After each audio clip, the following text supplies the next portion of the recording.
will now introduce our speakers for today.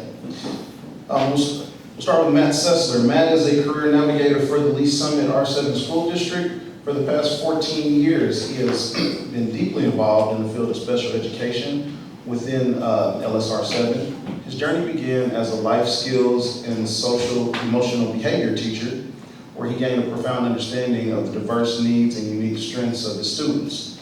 Over the years, he recognized the crucial importance of successful transitions after graduation, which led him to step into roles focused on transition coordination. Currently, he serves as the career navigator for LSR 7, where he is passionate about developing and supporting real-world learning opportunities for students in special populations.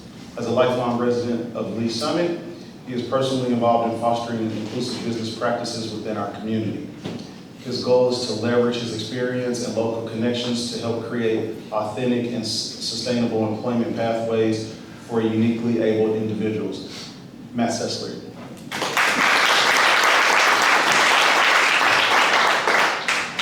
Next, I'd like to introduce Tyreka Smith, who is the Chief Operating Officer of Howdy Homemade and TNC Community, dedicating her career to empowering and supporting others.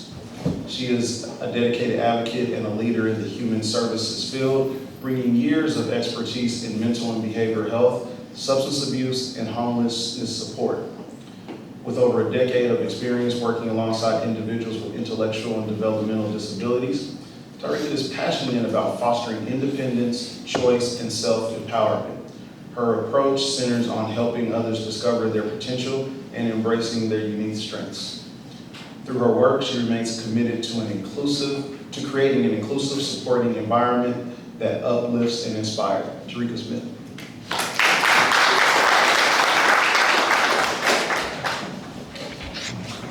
Aaron Martin is the president and CEO of Job One, a nonprofit organization that supports people with disabilities in connecting, engaging, and belonging to their communities through employment and community-based day services. Aaron has led numerous successful initiatives to improve the quality and life outcomes for people Job One services since assuming the CEO role in 2005. Aaron has guided the organization toward more inclusive services, geographic expansion, greater programmatic diversity, and financial stability. He is passionate about advocating and supporting people with disabilities to live meaningful and empowered lives. He believes well-run, transparent, democratic nonprofit organizations can specifically impact individuals and communities. Aaron earned a BA in sociology from Indiana University Bloomington, an MPA from University of Missouri, Kansas City, and Aaron is a huge Indiana University sports fan, enjoys backpacking, disc golf, cooking, traveling with his wife Nancy and their 3 children. Aaron Martin.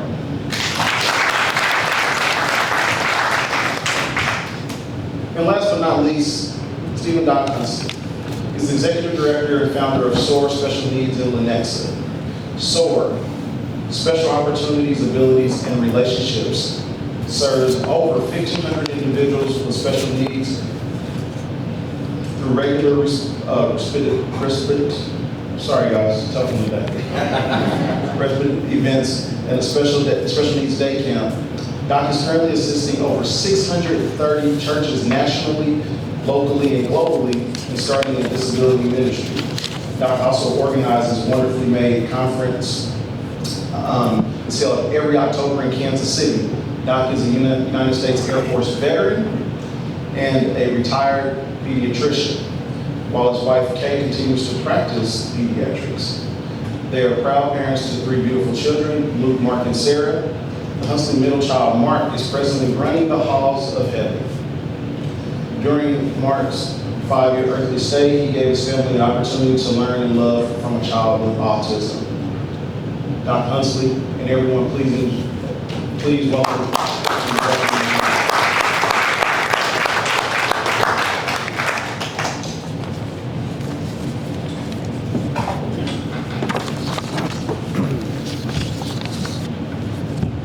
The air conditioning was needed. All right, so before we get started, we'll have a brief PowerPoint presentation from our team. All right, so again, it's our honor to be here with all of you today. Just going to go through some quick slides. I'm just going to stay and come to the side so I can see these. Hopefully I'm out of everyone's way. But we're just going to go real quick. Some real quick disability statistics for you to know about. Today, 28.7% of the U.S. population has a diagnosis of disability. That makes them the largest minority group in the country. Nobody knows about it. It's also the only minority group that you can join at any point in your lifetime. Autism today affects 1 out of every 31 births. It's continuing to rise. And today, 16% of U.S. workers have been identified as having one or more invisible disabilities. So for every one person that you see with a greater disability, there are 4 more people with an invisible disability, those that you don't see. And that makes up multiple types. There's neurological and cognitive, and you can see the examples here. Chronic medical, mental health, respiratory and cardiovascular disorders, and sensory disabilities. These all make up hidden disabilities. Folks, I'm disabled. You would not know that looking at me, but I'm disabled. At the same time, employment rates, according to the 2025 Bureau of Labor Statistics, the employment population ratio is 22.7% of adults with disabilities are working, where 65.5% of adults with disabilities are working. So we see this huge discrepancy. And if you then look and see how this has changed over the years, pre-COVID, we were doing pretty well. Disabilities and those without were turning pretty similar. Since there has been a huge discrepancy where individuals with disabilities just are not being employed at the same rate. And when you compare the United States to other countries, we are way behind. As you can see on this graph, that only 32% are employed with disabilities compared to 71% versus other countries. We are way behind them. At the same time, there is a wage gap for individuals with disabilities. Today, 36 states allow sub-minimum wage, so you can actually pay less than $3.50 an hour to individuals. And so we need to have some accountability and have this increase as well.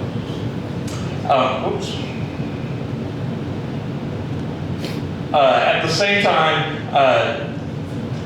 performance improves when you have individuals with disabilities. An average of 90% or better with their job performance. You have lower rates of absenteeism and turnover rate, 48%. And that creates increased productivity and revenue. And the companies then represent a 72% increase in employment productivity. These are huge numbers for us to remember. These are all the reasons and this why employers, why managers and HR believe we cannot hire an individual with disability. And you can see that they're anywhere from it's going to cost too much, we don't have buy-in from leadership, to the work can't be done by individuals with disabilities. And these are all myths, and we've got to overcome these. So let's look a little bit more. The workplace accommodation. It doesn't cost much to make your workplace accommodated. 56% of employers report that accommodations made cost nothing to make that. And another 37% said it's a one-time cost, where 7% said there's no cost, and overall 58% said it costs less than $500 to do it. Most of them, again, are free. So accommodations are making it accessible entrances and paths, elevators and lifts, having adjustable furniture, desks, and other things like that. And having accessible restrooms as well can be it. But it also can mean having your websites have readers on it for it. But here's what we're all about today. Great study according to Accenture and Disability in 2018. They examined 45 companies that are leaders in the disability employment inclusion over a 4-year period of time. And they compared those companies to 95 companies that did not hire individuals with disabilities. And what they found was the companies that did had a 28% higher revenue. They doubled their net income and they had a 30% higher economic profit margins. So there is definitely a benefit to hiring individuals with disabilities, and we're thankful for you to come out today to learn more about that.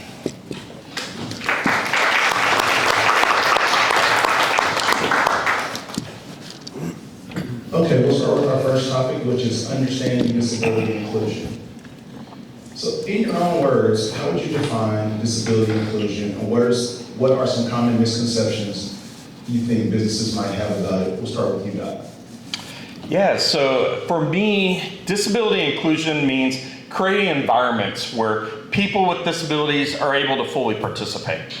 They can contribute and they can thrive on equal terms as everyone else. They're the same as everyone else there, and it's beyond just having legal requirements and making basic accommodations. It's truly about having a fundamental design, systems and processes and cultures that recognize disability as part of human diversity. It's not something we have to fix. It's something we welcome and we embrace. At its core, inclusion recognizes that many barriers aren't inherent to someone's disability, but they're created on how we've designed our world.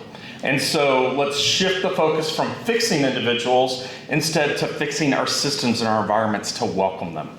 And again, a lot of times that doesn't take a lot of work. So, how can we fix these misconceptions, or what are some of these misconceptions I see? We just mentioned a couple of them. One is it's too expensive. We just shared most of the time it's free, so that's not a big one there. We don't have qualified candidates with disabilities applying.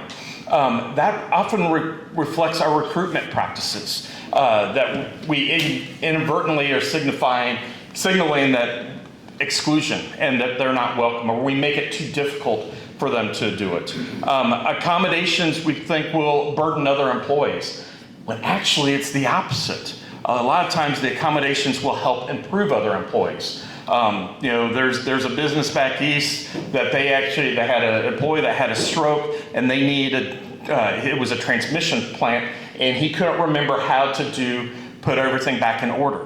And they went and made a visual schedule for him showing exactly how to do it.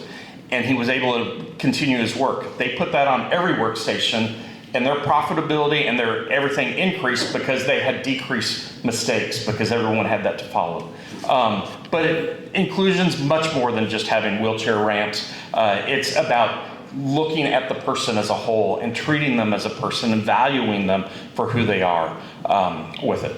And we need to think through all of that. So let anyone else jump in. Yeah, I agree with that. And I think that, as a starting point, I would encourage companies to think about the fact that whether you know it or not, you already have people with disabilities working in your business. And I think that would be the starting point to ask yourself, how can I make the experience at my workplace good for everybody, equitable for everybody? So I would lean in really hard on culture. And I think that, oftentimes when I go to the businesses that do hire people that we've served at Job One, oftentimes when you walk in the door, you understand that this organization has a good culture. It's accepting, it's kind. And I think that's a good starting point. So I think companies that are a little, and I don't think this is industry specific. One example, and I may talk about this a little bit more as we move forward. One company that we work with, it's a garage. It's a place you take to get your car fixed, and you would think that might be a little bit of a rougher culture, but it isn't. It's very accepting culture. So I think it's very much incumbent upon businesses just to sort of look at themselves in the mirror and ask, are we ready? Are we ready to bring people in that are different from us? Okay. All right, good. Okay, we'll share. Yeah, sure, make sure. Yes, I agree with what both gentlemen said. It is really important for us to also remember to integrate, and I always use that word. It's really important to integrate and have our individuals with unique abilities to have the same opportunities that everyone else has. And so inclusion is very important, and we hope that businesses would love to jump on the bandwagon and also do that. And I think a misconception is that disability means inability, and that is not the case. And also, We also look at disability as just accessibility and, about changing things, ramps and things like that. But it's also creating a culture that allows our individuals to feel safe and respected. And that goes a long way. So that is something that we also need to really work on. Like, to kind of wrap this question up, when you think about this from your business and like your bottom line, when we think about disability inclusion, your bar, your standard is here. It is not about lowering the bar for an individual. It is what are we doing to elevate that individual to get to your business standard. Because that is what we want for all kids, is not to give less than, or that this is only what you can do, but what are we doing as a business to get them to that industry standard to make your business successful. Okay, thank you. Okay, and our second question, why is focusing on disability inclusion crucial for businesses in the community today? And we'll start with you, Mary. Thank you. I think that this has already been said, but we oftentimes think of disability as being physical. And I think when we first started seeing people with disabilities enter the workforce, oftentimes that was the population, the groups of people that we were trying to get integrated into society. So when I came in here, I'm pretty sure I walked up a ramp. I'm noticing that the doors have poles and handles that are easy for everybody to use. So what I would say that if you want to start your disability inclusion journey, start looking at your physical environment. That's important. But also just look at engineering human resources systems and other systems within your organization that are inclusive, because just like the ramp and the door handle, it's easier for everybody to use, not just people with disabilities. I mean, think about when you have your hands full and you have a cup of coffee. Back in the old days, you would have had to set it down and turn a doorknob to get out the door. Now you just lean into it, or you push your elbow on it and you get out the door. So human systems can be engineered in a way that work for everybody and make everybody's lives easier. Yeah, I'll piggyback on that and say absolutely.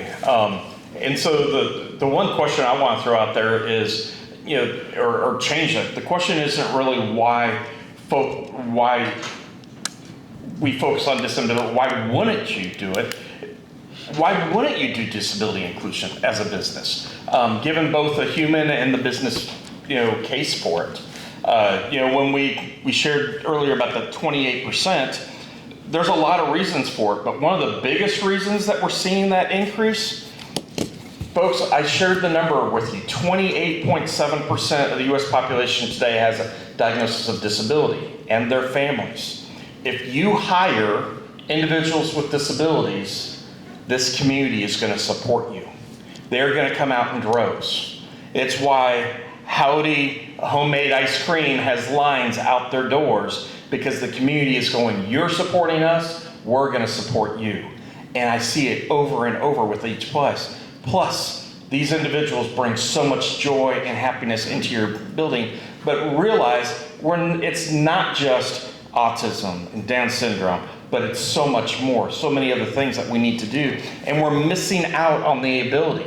I mean, stop and realize how much can be done. Individuals with autism, they are amazing. You tell them to do X and don't do Z, they're going to do X. And they are amazing when they can be focused on something and highly talented in certain areas. One perfect example, someone you might have heard of before, Elon Musk. He is autistic. Look at everything he's done. But if people would say, we can't hire you because you're autistic and you're a little odd, look at how much could have been missed. So think how we can improve. Why wouldn't we do disability inclusion?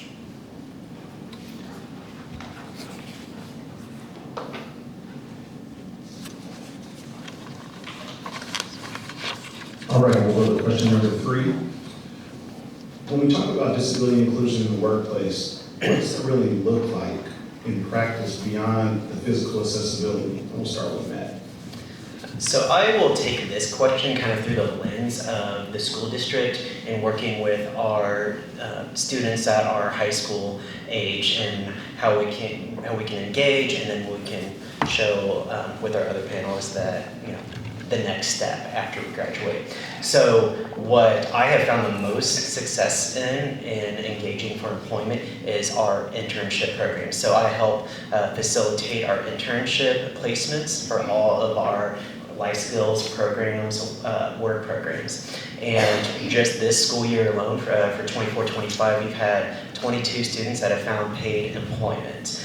So and part of that actually was Howdy Homemade too, is responsible for some of those numbers. And what I think is really helpful with that is this is very simplifying, but it's a try it before you buy it. You see that student from the beginning of the school year to the end of the school year just progress in their skill sets, and then the employer becomes comfortable. You get to have a lot of conversation amongst just logistics and like that student's support system, and you get a lot of questions answered that over the course of the year that makes that employer feel more comfortable, like, yeah, like I can do this. And so just some of the, again, logistics, if this is something that you're like, okay, yeah, how can I engage? So some of those logistics are, I work with all of our high schools, our 18 to 21-year-old program, and even our Miller Perks Center. That's an alternative setting for students that are working on their social emotional behavior skills.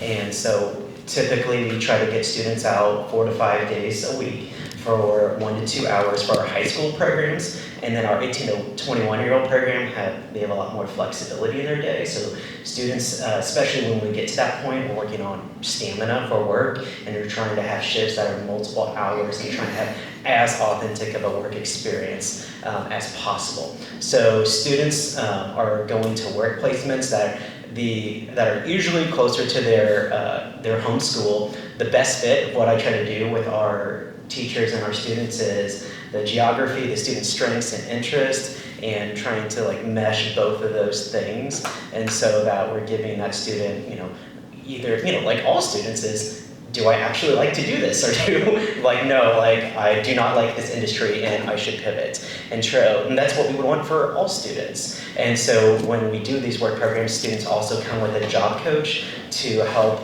guide that student, again, with getting to the bar, all right? We're not lowering the bar when we go to our internships, is we're finding, that work that can happen, and the job coach is there to make sure we can elevate that student and find those different strategies. So if you're like, how can I do this? And then that job coach and myself as the internship coordinator and our teachers are there as a support system to make it a doable and actionable thing for your business. So it's not just all right, cool, we have an internship stuff, for your business and the student's just gonna come. No, you have a whole support system from our school district to help get you across that finish line. And again, it can help answer all those questions of the how, the what, the why, the when, to get those students across the finish line. Yes, we're really excited about partnering with other agencies and other companies, and one thing that we're really proud about is the collaborative effort. I always say that Howdy is a collaborative effort, and partnering with Lee Summit School District and having some of we call our employees our heroes, and our heroes come from Lee Summit School District. They're both in school and have recently graduated. We also have our heroes come from Job One and so many other places. And so I think, like I said, I mentioned before, I think workplace inclusion for individuals with unique abilities is really creating a space and an environment where they do feel safe and valued and appreciated, so that they're able to be successful in whatever they choose to do. So I think that is a big part of what we're trying to do, and continue. I would really urge your business to give it a shot, because it is truly a rewarding experience, and to see the growth in our heroes is truly amazing.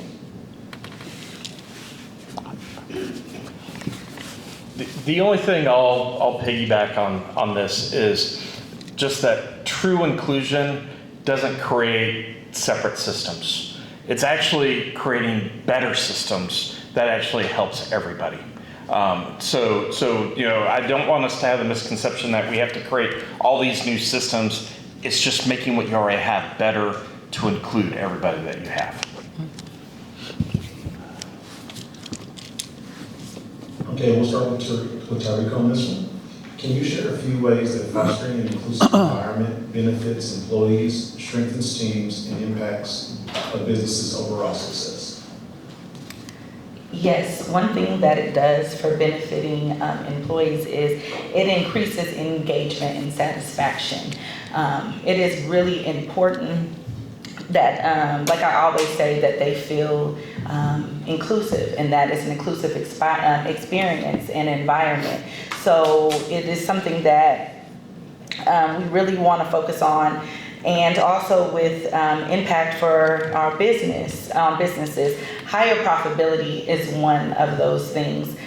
Studies show that inclusive workplaces see increased revenue, just like Doc Hunsley had said. That is something that is very true. And it also increases retention. Retention is a big thing. You will never meet an individual more determined and find purpose in the work that they do. They are extremely excited about coming to work, showing up and doing a good job. And that is something that I know all businesses, we all strive to have employees like that, and having that a diverse environment, it also helps others want to have that same attitude as well. All right, move on to topic 2, which is business impact and success stories. And we'll start with Matt with this one. So I'm going to take this one thinking about the whole person.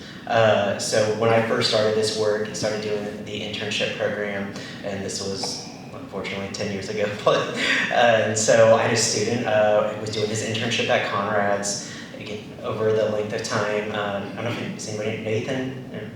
Oh, okay. Awesome. So he started working there, during his internship, during the school day. Again, same thing as I was discussing earlier, like they saw his skill sets, knew that they could foster those, and Conrad's hired Nathan to be a paid employee.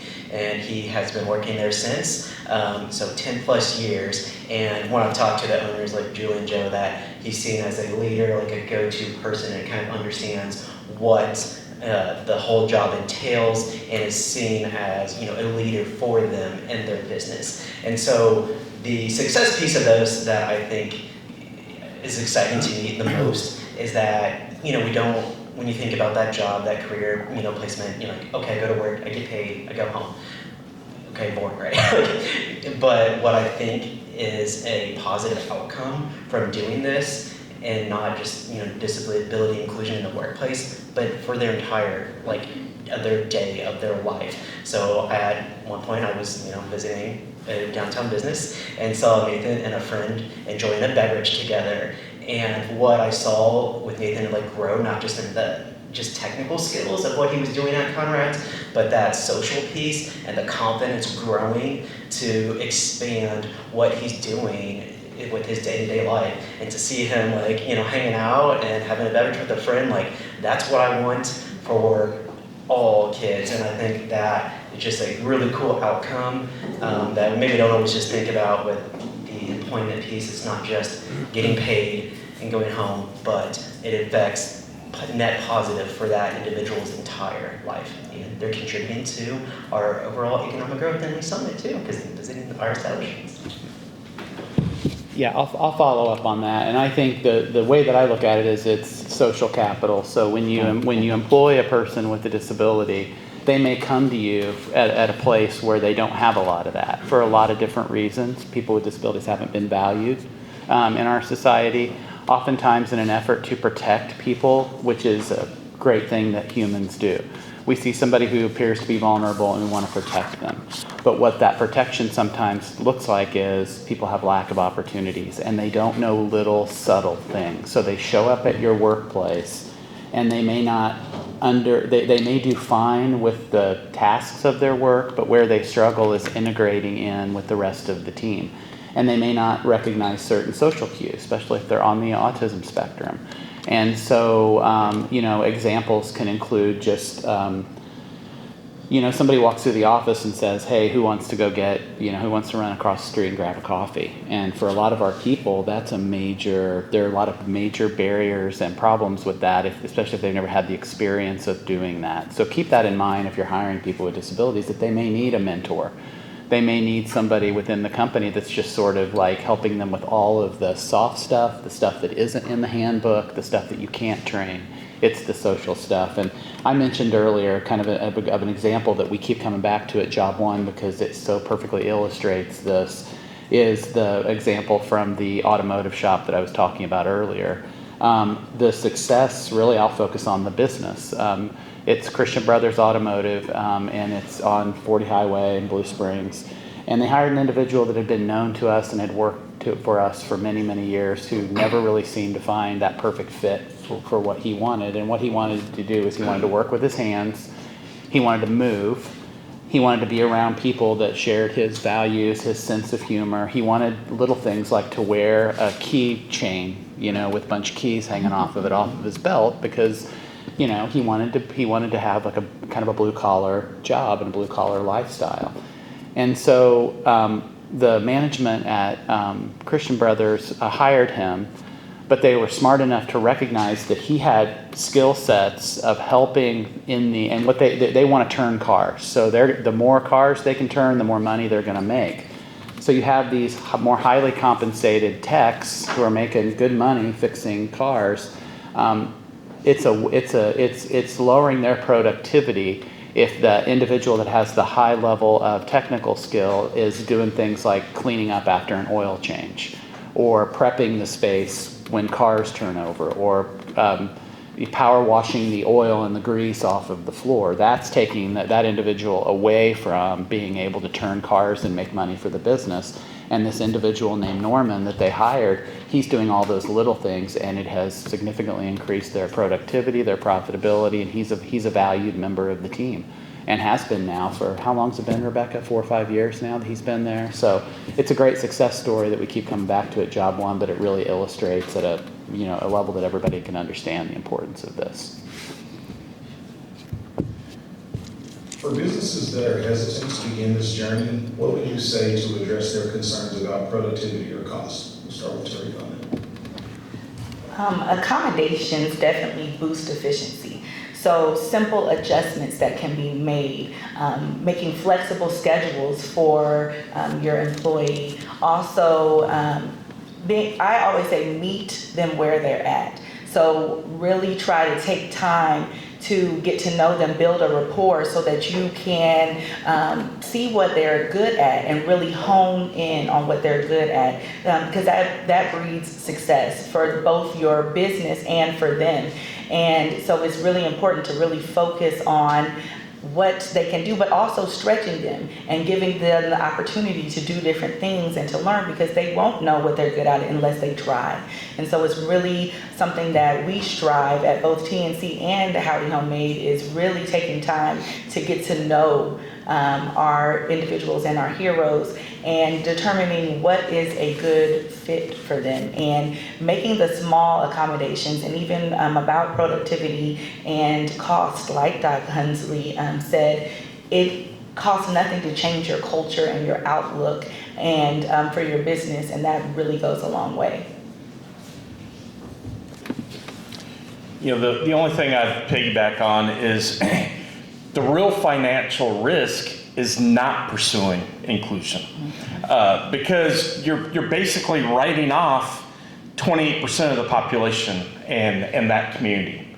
And in today's competitive labor market, can you really afford to write off a quarter of this population?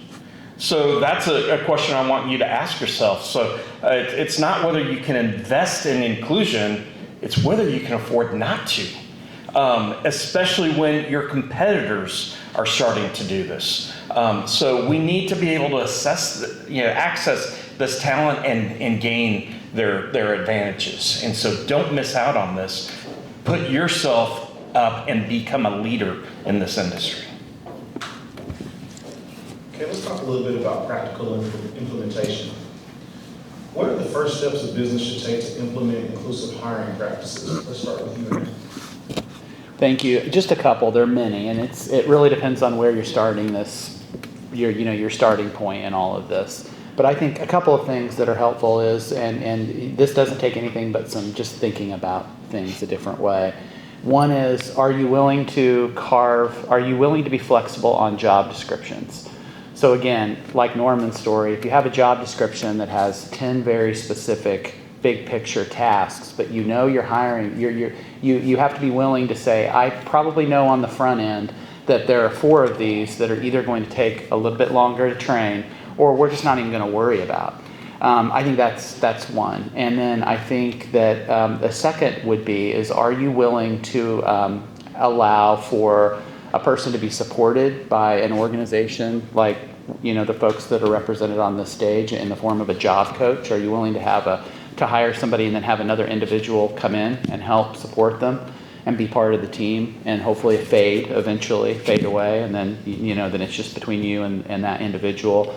And then I think working interviews are a really great way for our population to level the playing field. So instead of, you're gonna ask somebody to come in and sit down across from a conference room table, and you're gonna grill them with a bunch of preset questions. And I think somebody else had some good strategies on this panel about that. But are you willing to let somebody come in for a couple of hours and just do the task that you're considering hiring them for? Oftentimes what will happen is that person will self-select and say, this isn't what I thought it was. I don't want to do this. It's too loud in here. It's too hot. It stinks. Whatever it is, you save yourself a lot of trouble.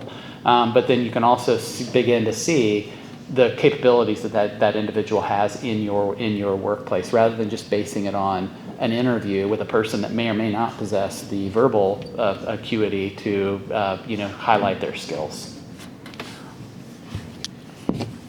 Yeah, I'll just add on that sometimes we think too complex with it. We don't have to do it all at once. Start with maybe one department, one area, and build from there. See how that's working, and start with that as a pilot program if you want in your business, instead of having to do it all at once. And then the other thing I'm really encourage businesses to do, a lot of times what I've seen in my experience is the only person that's really trained to know how to work with that individual with disability is that person's manager. And then we see problems arise from other employees not knowing how to communicate or do anything. I encourage we train and educate everyone in the business from entry level to the C level. If everybody knows how to work and deal with inclusion, we become an inclusive workplace. And so now we're making change. We need to change our DNA so that we can help do that. But it just starts with one little area. Okay, the next question we'll start with Tyreka. How can businesses effectively train their teams to support and integrate individuals with unique abilities?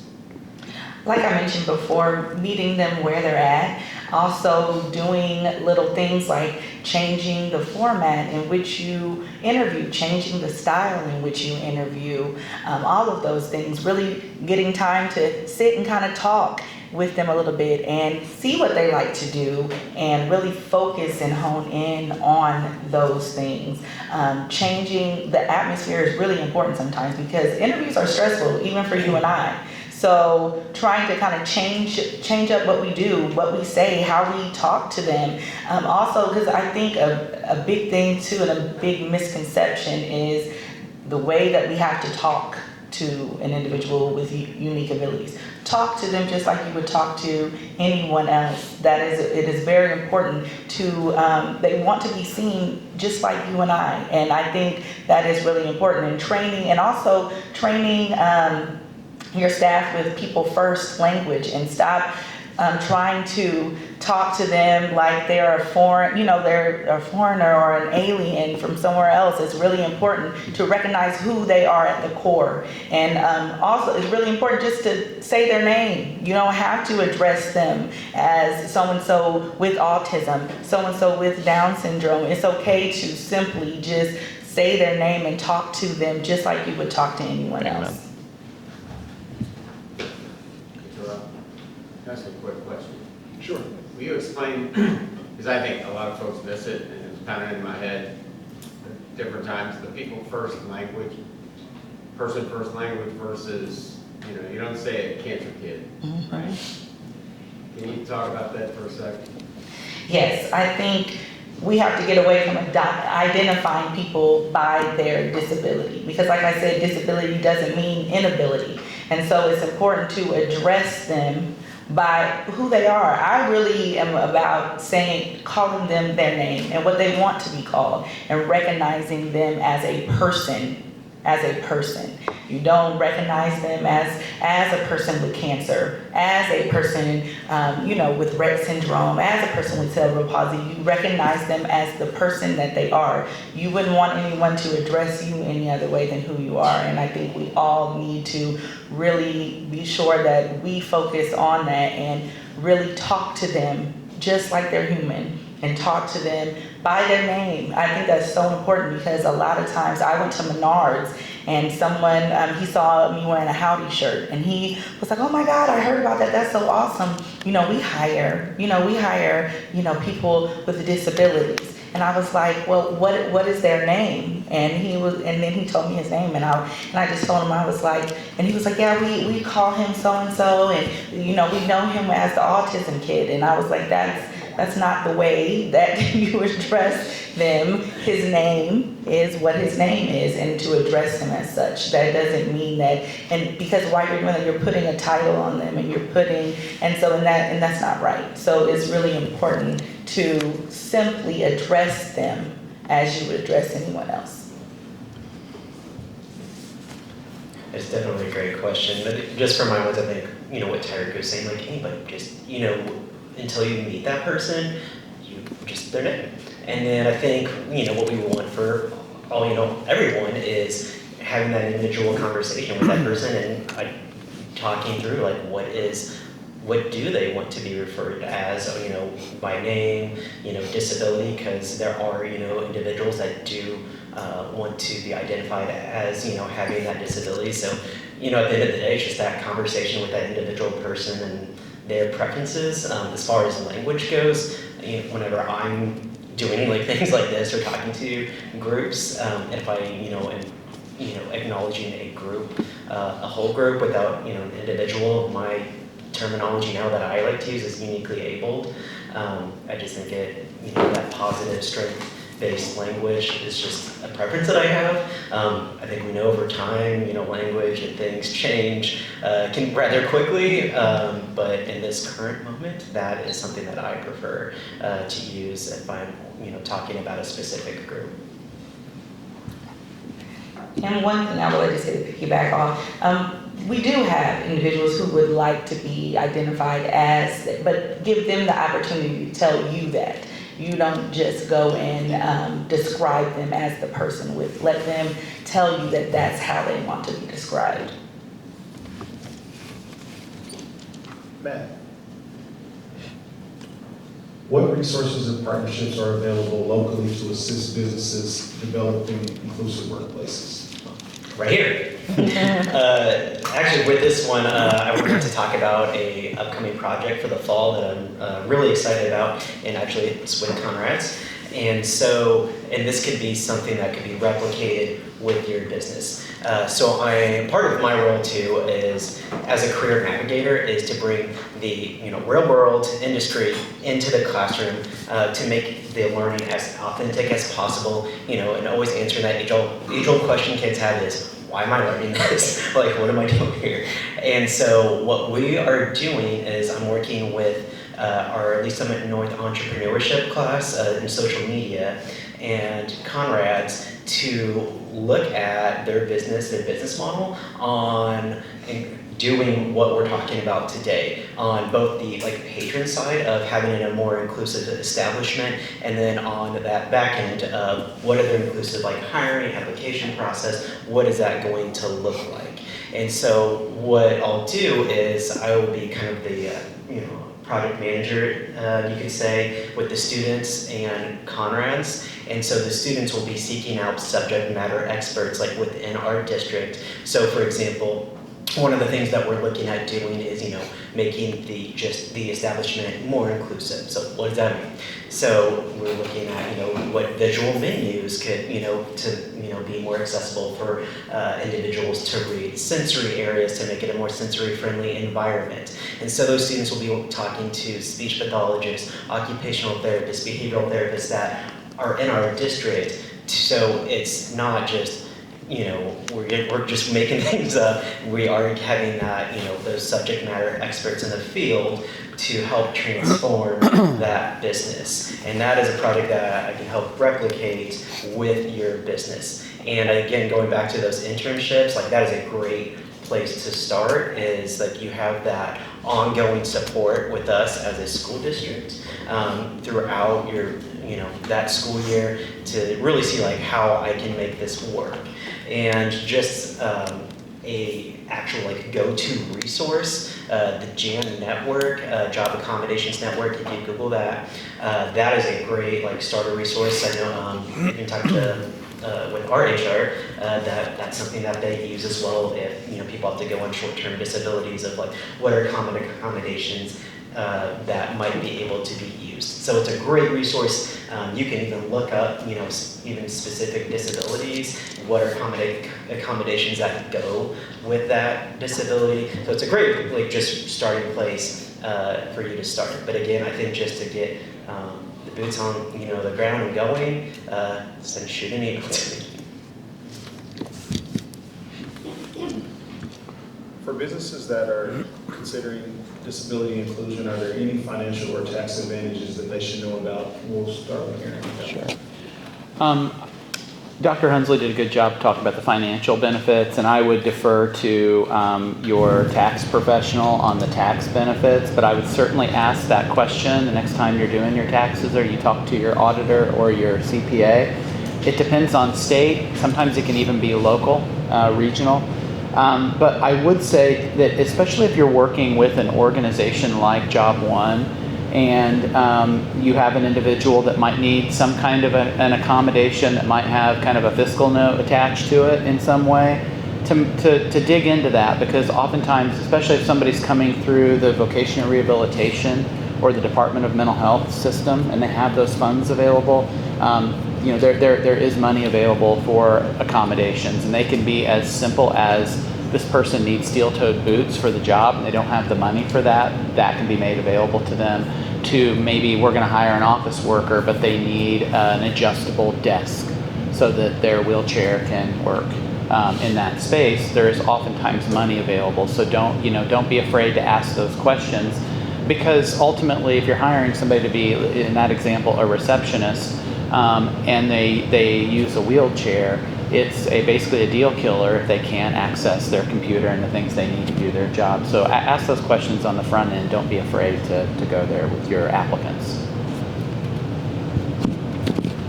I'll piggyback on and give you some of the actual tax credits that I'm aware of with that. For federal tax credits, there's the work opportunity tax credit, and they will give you businesses up to $2,400 per eligible employee for disabilities in their first year of employment.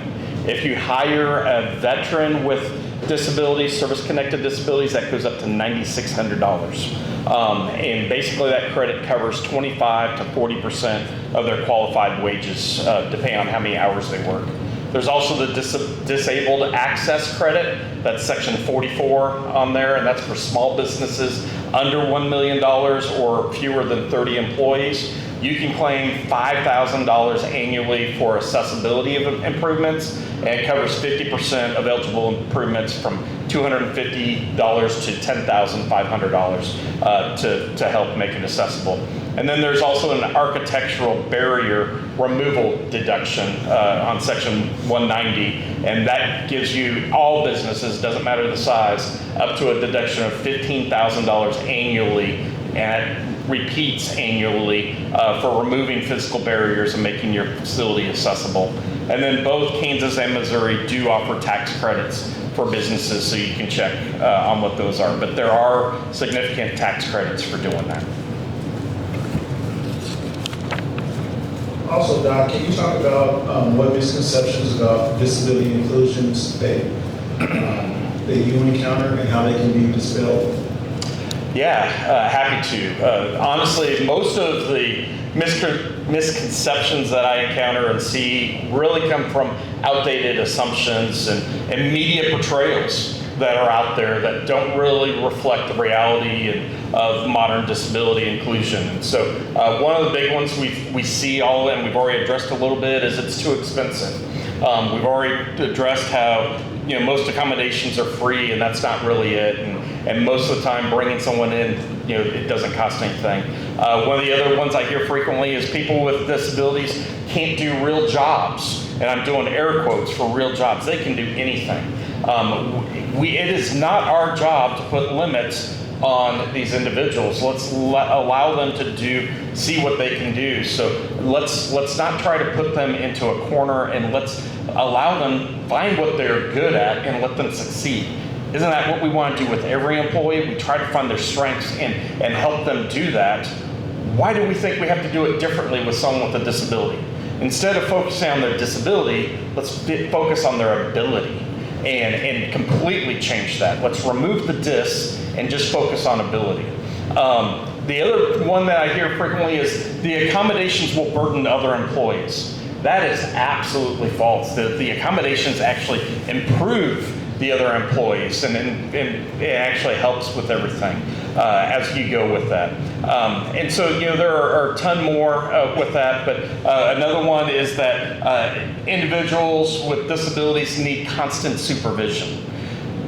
You know what? Most individuals with disabilities are completely independent, and they're not going to need that. They might need some extra guidance on certain things. They might need some guardrails. But once they know what they're doing and they've been trained up, just like any other employee, you can pretty much let them go and they're going to run. It's just what we heard about, what was it, Nathan or Norman with the garage. He knows the lane he's in and he does a phenomenal job. That's what we see frequently, and it doesn't impact everyone else negatively. The other one is customers are impacted negatively. That is absolutely false. If you've ever been around an individual with disability, they're full of joy. And you can't help but feel wonderful when you're around them. So this research shows it's absolutely opposite. So instead of pulling in everything that we hear from the media and everywhere else, all these myths, let's focus on facts and lead with real examples of what's going on. When we start, we just start small and demonstrate success with that. Again, we don't have to create this whole big thing, but that's how we're going to do it. And again, we focus on the ability, not the disability. Let's completely remove disability from our mindset and just focus on them as a person. Let's use our business language, but treat them just like every other employee. Find their strengths and help them succeed in their areas. I think just to put language with what Doc was saying, as leaders in your business, the idea of just presumed competence that you would do for anybody that walks through your doors or that you're hiring, is that individual can rise to the task, they can achieve at a high level. And so just like as leaders in your businesses, I think that is a phrase that just has personally stuck with me, and that I would encourage to use in your worlds. Aaron, what are some common barriers that individuals with disabilities face during the application and interview process? And how can businesses adjust their practices to create a more inclusive experience? I have just one that I'll focus on, and that is, the interviews that I talked about earlier. I think if you're willing to do it, and you have an applicant with a disability coming to interview, provide them with the questions. Let them know what they're going to be asked so they have time to prepare for it. Not everybody is great on their feet. And as a matter of fact, I have a laundry list of people in my career that I have hired to be staff at Job One who interviewed beautifully, said all the right words, and once the reality of them starting the job, what they said in the interview turned out to not be true, that they didn't possess that skill set. So oftentimes, I think we put way too much focus on interviews as the sort of the litmus test for whether or not we want to hire somebody. I think if you can make an accommodation there and let people know what those questions are going to be beforehand, and give them an opportunity to work with somebody who can maybe help them articulate that, I think that's a really good step that people can take. The other thing I'll say with that interview process, realize if you're interviewing someone who's uniquely abled with autism, they're not going to make eye contact with you, and that's okay. Don't interpret that as they're not interested, they're not going to be a good employee. It's actually painful for them to make eye contact. And so just realize that's part of our education that we have to have as employers, to realize that doesn't make them less, that's just who they are. But we can't put the requirements of everyone else on them because they can't physically do that. So remove that part, realize, see how they're doing everything else. I love the mention earlier of a working interview. Those are phenomenal with that, so yeah. Would one of you like to share an example of a small change in the hiring process that can make a big difference in accessibility? I can start with that. One thing that we did is we kind of changed our onboarding process. So when our heroes became hired, we actually, because it's a very nerve-wracking experience, and then having to go in and fill out paperwork and things like that is, it's not fun for any of us to have to do. So what we did was we have a party room at Howdy, and we allowed them to come into our party room, and we made it more of a gathering instead of a formal setting, and a celebration, because you got a job and it's an exciting day, and so let's all sit in here. And so we had parents that were in there to assist. We had Job 1 employees in there to assist as well. We had our HR team, myself, our GM, and we made it a fun experience. When they came through the door, we high-fived, yes, we're here, like, this is an exciting experience, let's start, what do you want to do? And things like that. We also made our training very similar to that. And what we did is we sat and talked about, what do you like to do? What do you want to learn first? What is exciting? And things like that. So, and also we changed our application as well to make it more reader friendly. And also so they can sit down and really talk. And like I said, we changed the whole format in which we do our whole entire hiring process. So we turned it into more of a celebration instead of a formal setting.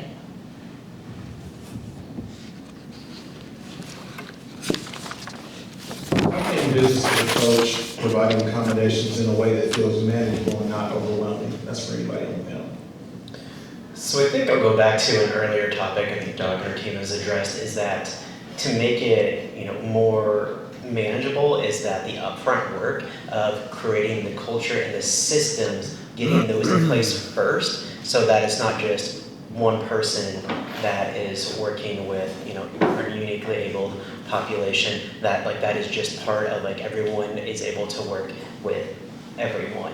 And as probably you might see in your industries is that there's turnover. If that person leaves, then what do we do now? And that is actually work that I'm trying to do just with my internships as well, is that I'll have the main contact usually, but then also working with that business on okay, how do we get this to be that if that person's not working today, what do we do? Okay, so I think that upfront work of creating those systems of everyone knowing what those accommodations and modifications are, and when you are doing kind of through that hiring process too, is once you've met one person with a disability, you've met one person with a disability, and so just really understanding who that person is, what their strengths are, is a great, I think, manageable way to start. Maybe some of that upfront work, but in the long run will be very beneficial. I'm kind of going back to also the resources. When students graduate, the year before a student graduates, they will try to open a case with vocational rehabilitation, and they can help provide job coaches, usually for about 90 days or so. And that's a great way to work with that via our counselor and those resources to get things really set in place and get a solid plan for that individual as they would go throughout their work-life journey. All right, thank you to our panelists for the topics. We will now open it up to audience questions. So anybody Anybody that has a question, feel free. Yes. How do you respectfully convey to other workers that someone has a disability? For example, if you're going into a meeting and you've got an employee that has autism, and if people particularly become aggressive, they would kind of retreat, and so trying to tell people ahead of time, here's how to address this person. How do you do that in a respectful manner to that person? You know, like, how do you do that without calling it out, I guess? Or do you call it out? I guess would be the other question.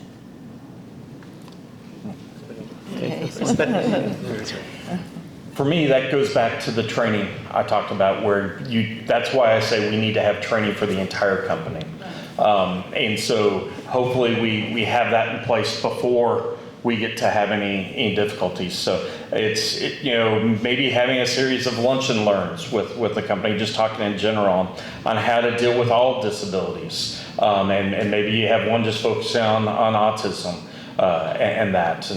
and working through that so that everyone knows how to work with it.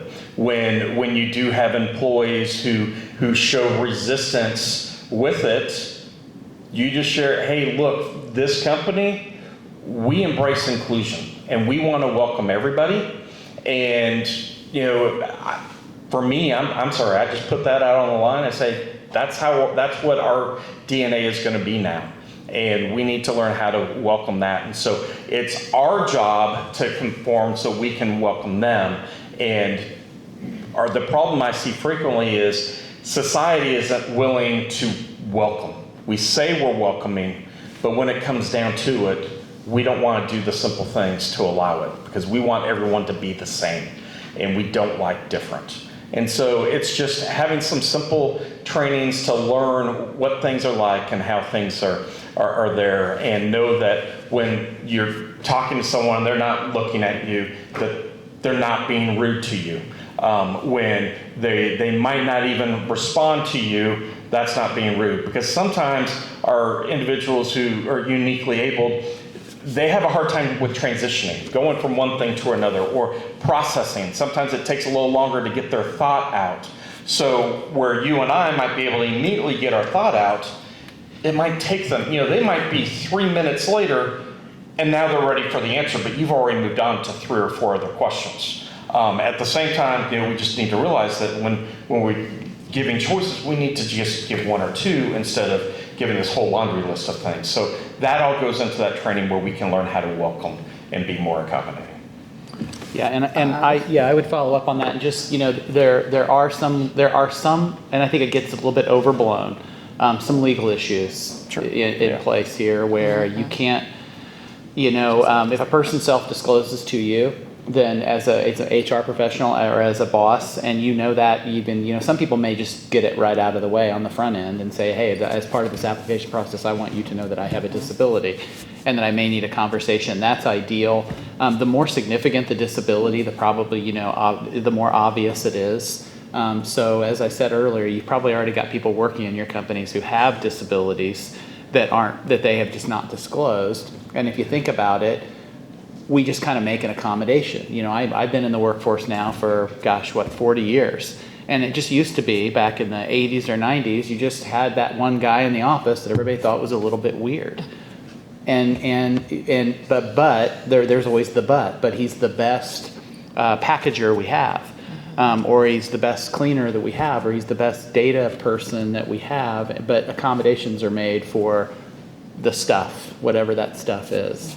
And then I think, also, the other thing I would say is if you do have a situation where you have a person that's kind of getting, you mentioned maybe, and this can happen with people with autism, where there are triggers that cause them to have, to express frustration, whatever that case may be, then I think we have to start asking the questions: is this an appropriate, job for this individual? Because just because they have disability doesn't mean they can flip a table in the lunchroom. Oh, absolutely. Right. So at that point, it becomes this probably isn't a good fit for this individual, and then it's just something that HR has to deal with and document and come up with a solution for. So it's kind of a non-answer because it is tricky, because we're talking about people's privacy and respecting that, but also in a perfect environment, there will be that acknowledgement that the people who do work there know the individual they're working with has autism, and we can all take steps to, if we know there are triggers and frustrators, let's engineer them out so that this person can be successful. I think also giving grace and teaching grace and patience, because just like both of them said, we have people that work now with us who have invisible disabilities, and they don't disclose. And so what we really have to do is really focus on giving grace and having a culture that's accepting of everyone, and that everyone needs different things and different accommodations. So it's really creating a culture that has patience and grace for one another.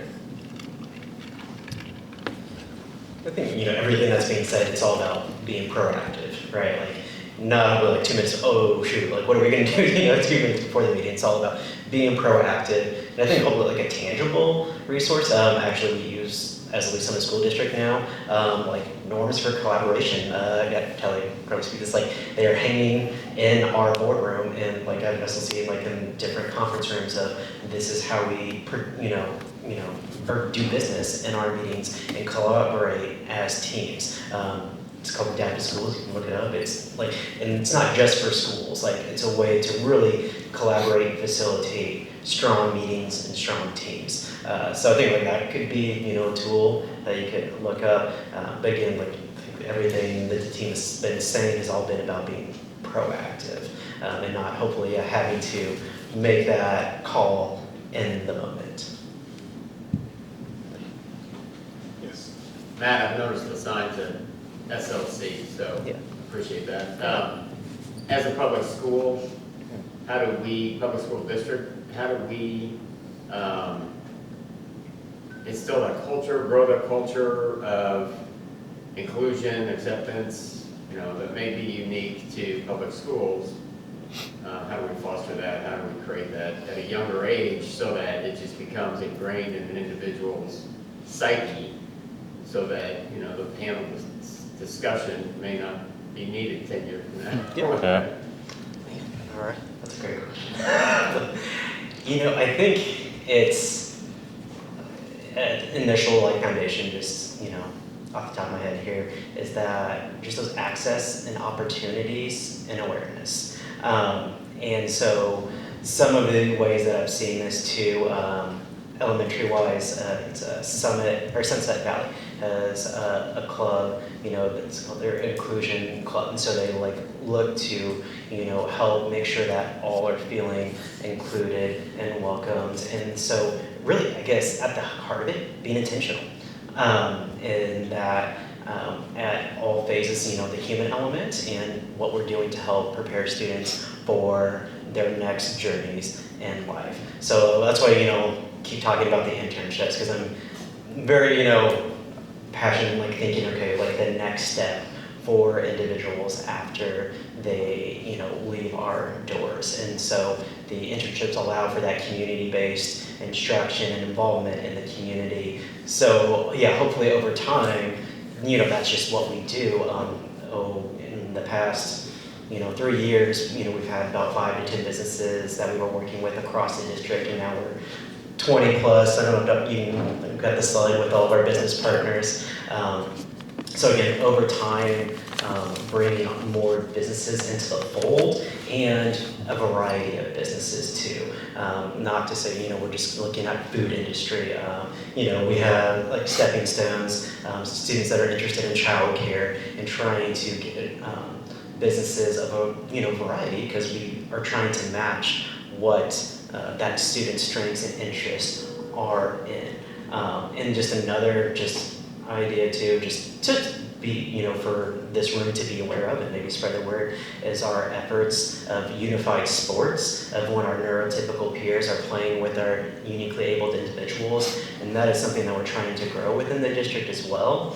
So we have more of that inclusive effort. And then an event that we started a few years back called Choose to Include. It's kind of a field day with our neurotypical peers and our uniquely abled individuals all coming together. Just so, again, being intentional with more just access and opportunities. So that's one, and then every spring we do a meet me in the park with Parks and Rec. I think that is key, it's just the school district doing it, but the school district and the community. And like that's what's been cool is like with Parks and Rec, they've been, jumped on board like with their facility, providing like what would make a successful experience and talking, like what sensory items, how to divvy out the rooms, adaptive equipment. So I think that's just another way is that it's not just the school district alone, but a school district and a community partner to again, hopefully down the road 10 years that everybody is just doing these things and creating these systems and opportunities.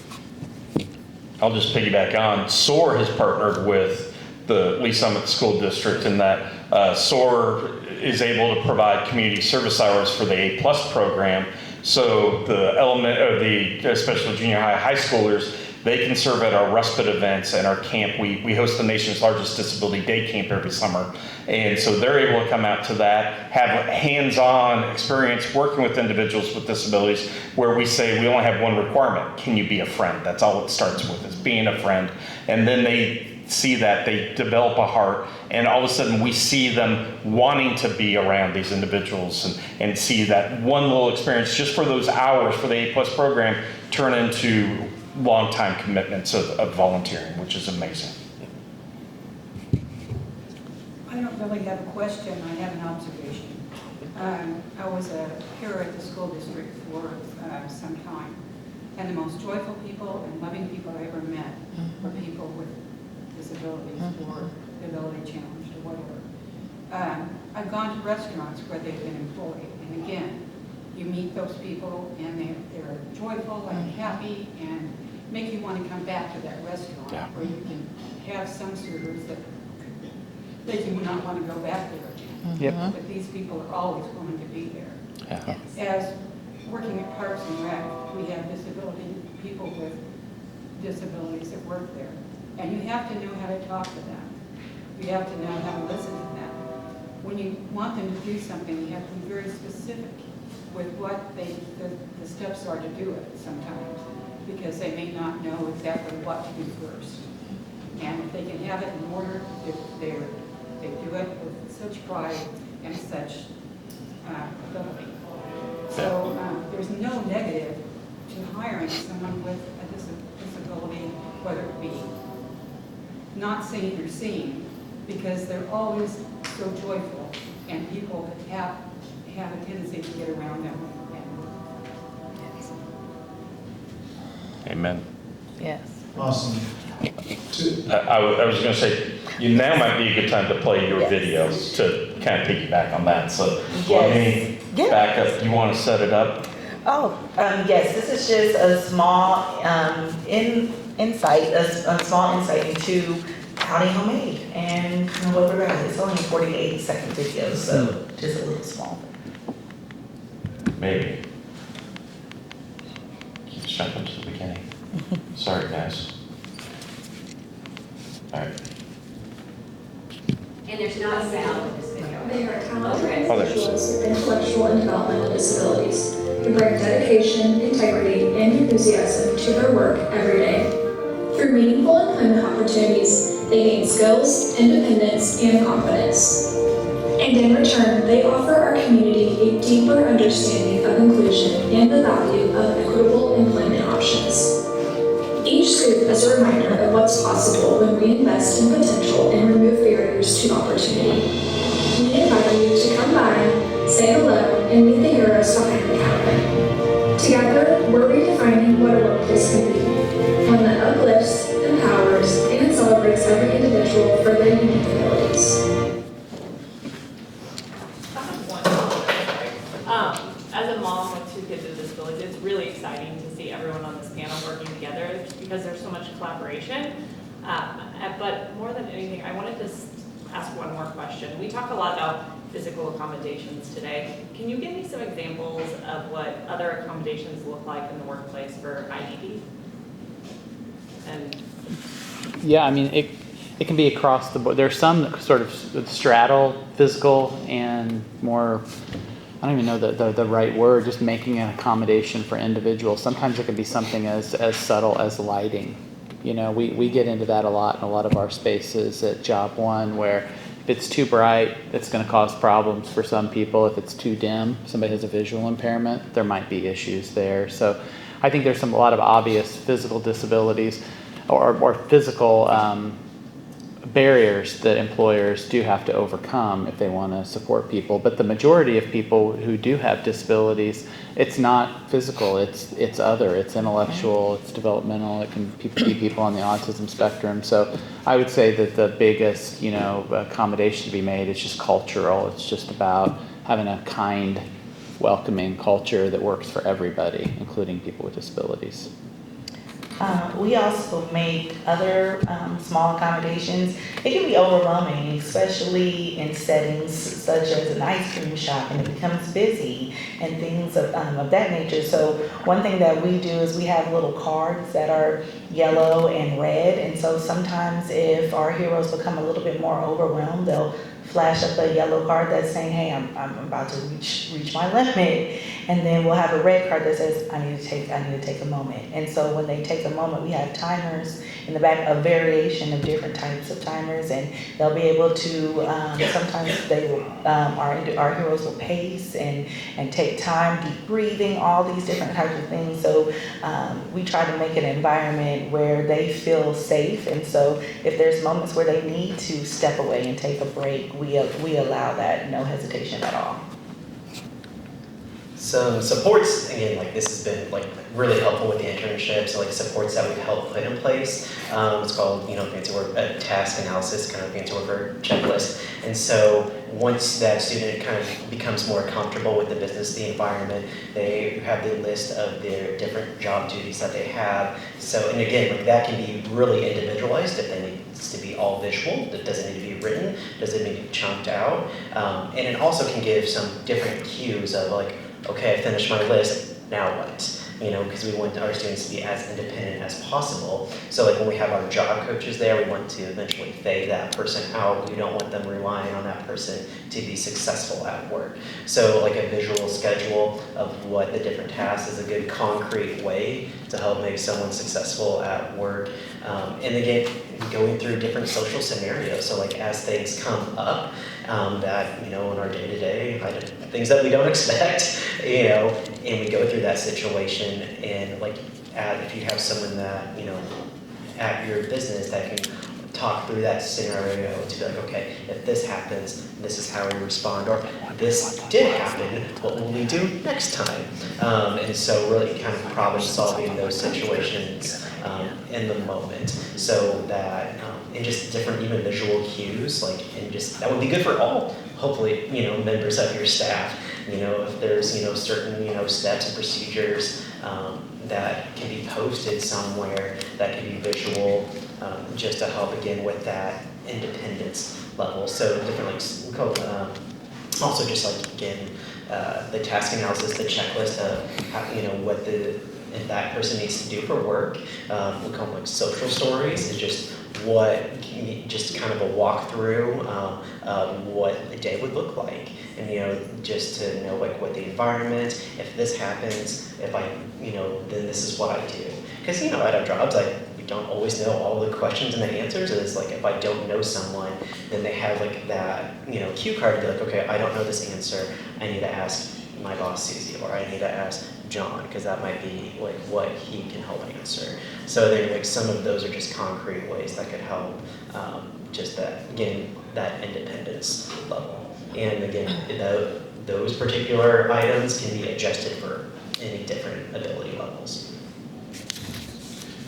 As a parent with a son with a disability, he has autism, it's just certainly refreshing to know that our community, our city, that there is support and there are mechanisms that allow them to continue to strive and reach their potential without putting caps and limits on them. I think that one of the things that I'll certainly take away from today was the panel. I love that disability does not mean inability. I think that that's awesome. So we cannot thank you guys enough for coming in and sharing your insight and sharing your knowledge.